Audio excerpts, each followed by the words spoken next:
రెండో వారంలో కన్యారాశి వారికి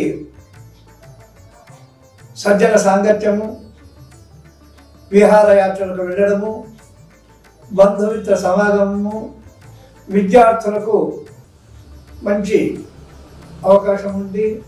అదేవిధంగా ఈ రెండో వారంలో అనుకున్నటువంటి పనులు సాధించేటువంటి అవకాశాలు మెండుగా ఉన్నాయి. వీరు ఈ రెండో వారంలో దక్షిణామూర్తి స్తోత్రం చదివినట్టయితే వీరికి ఇంకా మంచి అవకాశాలు, మంచి ఫలితాలు వచ్చేటువంటి అవకాశం ఉంది.